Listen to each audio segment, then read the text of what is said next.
The Project Summoner podcast is starting. Greetings, summoners.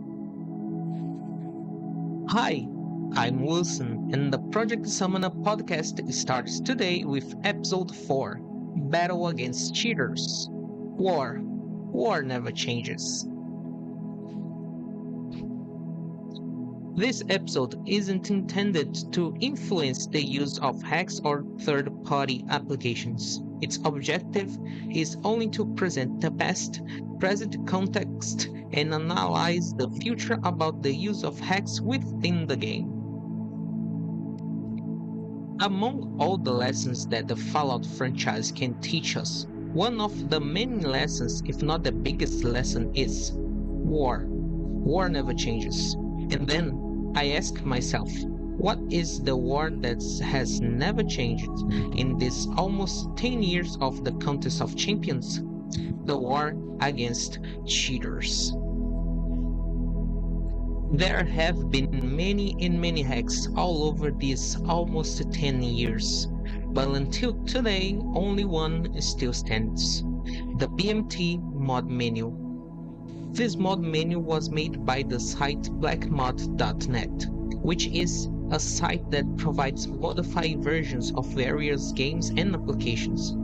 And staying in the top positions is the Contest of Champions as one of the most downloaded games on the site. The mod consists of making some functions like infinity life, infinity damage, freezing opponent, infinity power, and so on. In relation to the BMT mod menu, the player community satirizes in a quite comical way when the subject is the use of BMT, whether through ban prints or by reports of little-known mercenaries or beginners who were discovered using BMT.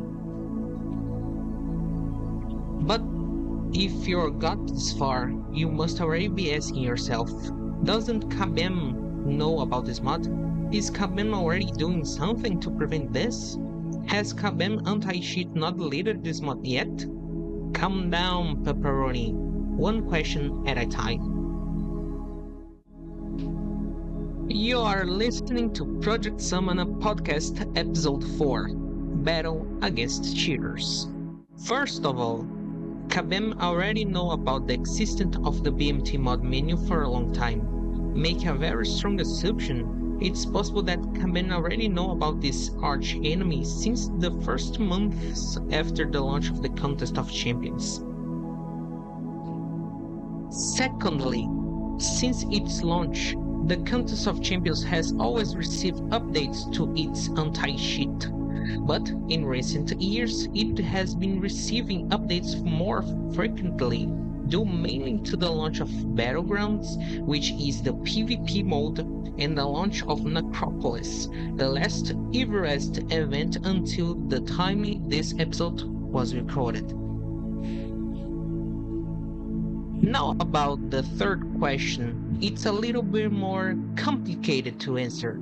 In one of the last publications of the Battle Against Cheaters newsletter, the game team reported that they already knew that the modders were going to test the game's anti-cheat, and that these same modders thought that the mod menu update wouldn't be detected. With this speech from the team, it's totally understandable to say that this is a tug of war that will hardly have a winner.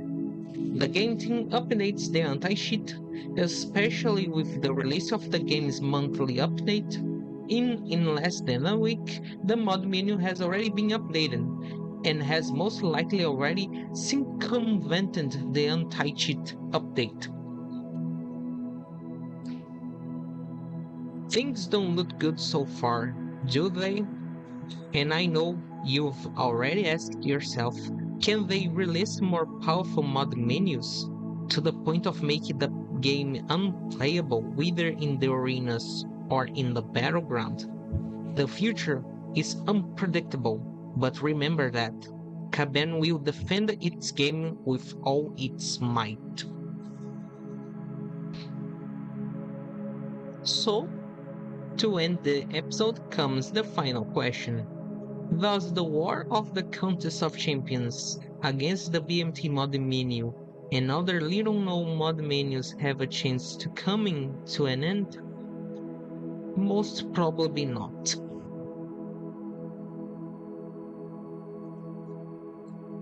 And this shows that almost 30 years later, the iconic opening phrase of the Fallout games has never been so true within the battle realm.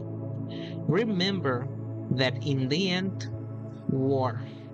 War never changes and will hardly change. You listen episode 4, Battle Against Cheaters of Project Summoner podcast.